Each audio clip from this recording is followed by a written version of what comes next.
ফারিয়া আপু এক পোলা আসছে আমার প্রপোজ করতে, বলল শোনো আমি তোমাকে ভালোবাসি, এই দেখো আমার বাইসেপ, এই দেখো আমার ট্রাইসেপ, এই দেখো আমার অ্যাপস, থাক থাক আর নিচে নামতে হবে না, আই লাভ ইউ টু।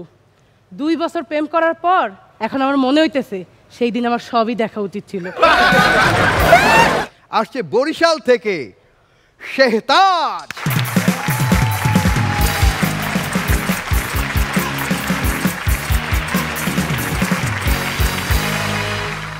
কীর্তন খোলার পরে জলের ঢেউ, মোরে তোরা সেনো কেউ সাইপে তোর মতো গো গেডি, মুই কলম বরিশাল্য বেডি।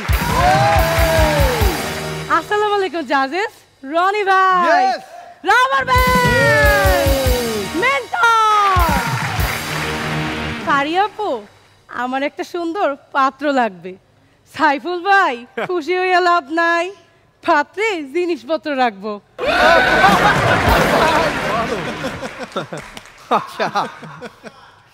আমি আমার বাবা মায়ের শেষ সন্তান। কেন বলুন তো? কেন কেন কেন? আমি এমনই এক সিজ, আমার প্রোডাকশন হওয়ার পরে কোম্পানি দেউলিয়া হয়ে গেছে। এটা দারুণ।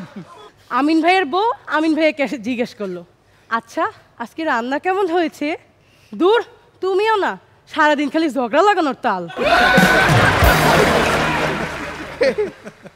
সেই দিন এক লোক আমাকে ফেসবুকে এসে বলতেছে, তোমার বয়ফ্রেন্ডকে তো দেখলাম হাতির মতো বুটকি নাক বসা একটা মেয়ের সাথে দাঁড়ায় আছে। আচ্ছা তাই নাকি? কখন দেখছেন? এই সকাল 11টার দিকে। আরে বলদ, ওইটা তো আমিই ছিলাম। সেই দিন এক সাধু বাবা সকাল সকাল এসে রনি ভাইরে পাকড়াও করলো। বর্ষ শোন, আমি তোর ভাগ্য খুলে দিচ্ছি, এক কোটিপতি বাপের মেয়ের সাথে তোর বিয়ের বন্দোবস্ত করে দিচ্ছি, দে 500 টাকা দে।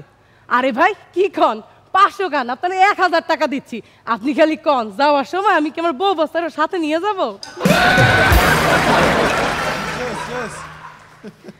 আমিন ভাইয়ের বউ রুটি বানাচ্ছিল, রুটি পুড়ে গেল। আমিন ভাই বলল ময়দা পাল্টাও, রুটি আবারও পুড়ে গেল। আমিন ভাইয়ের বউ বলল কড়াই বদলাও, রুটি ফের পুড়ে গেল। আমিন ভাই বলল চুলাটা বদলাও। এত কিছু হওয়ার পরও রুটি বারবার পুড়তে থাকলো, তবুও আমাদের আমিন ভাইয়ের বলার সাহস হল না, রাঁধুনিকে বদলাও।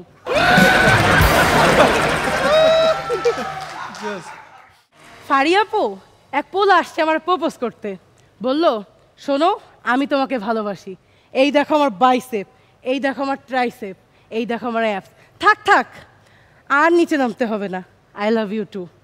2 বছর প্রেম করার পর এখন আমার মনে হইতেছে সেই দিন আমার সবই দেখা উচিত ছিল।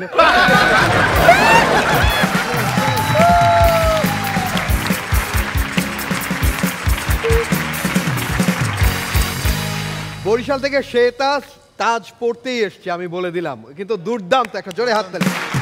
কিন্তু তার আগে আমি একটা কথা বলে রাখি, আজকে আমিন ভাইয়ের 2জন গেস্ট আসছে। আমিন ভাই আমাকে বলেছে খবরদার, যেহেতু আমার সন্তানরা এসছে, খবরদার ফ্যামিলি ওয়াইফ এসব নিয়ে কেউ কিছু যেন বলো টলো না। এসে পরপর 2টা বললো যে রান্না যে ভালো হয়নি এটা বলতে পারলো না, আবার এই যে রুটি পুড়ে গেল এই যে পাল্টানো উচিত বলতে পারলো না। ভাগ্যিস ওইটা ও বলে দেয়নি, যেটা রিয়েলটা কোনটা কোনটা বলতে পারেনি।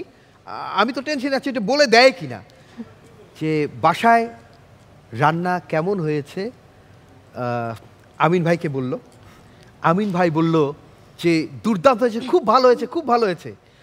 তো ভাবি বলল কই ফারহান আমার বড় ছেলে, সে তো বলল যে ভালো হয়নি, খাওয়া যাচ্ছে না। তো আমিন ভাই বলল ও তো আসলে এখনো বোঝেনি, বিয়ে শাদী করেনি, তো কিভাবে যে মন রক্ষা করে চলতে হয় ও এখনো শেখেনি। এটা তো বলোনি, কেউ বলো না, এটা কেউ বলো না। না না একদম। ওকে, শুরুতে আমিন ভাই আপনি বলবেন।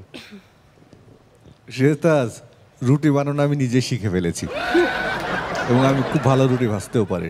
তুমি এমন চিজ যে তোমার প্রোডাকশন বন্ধ হলেও এই অনুষ্ঠানটা সামনের দিকে নিতে গেলে তোমাকে লাগবে।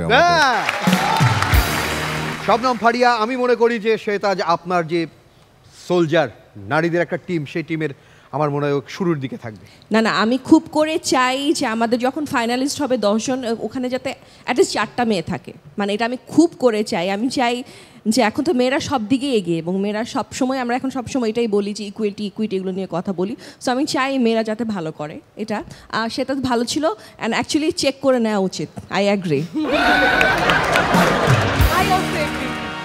তুষার ভাই, তোমার এন্ট্রিটা মানে তোমার ড্রেসটা অনেক সুন্দর, থ্যাংক ইউ। তোমার এন্ট্রিটা অনেক ঝলমলে ছিল, পারফরমেন্স অনেক ঝলমলে ছিল, ক্লিন ছিল, খুব ভালো ছিল। দেখলাম একই কালার আমাকে কখনো সুন্দর বললো না তুষার ভাই, সেটা আজকে বললো। ওকে যাও।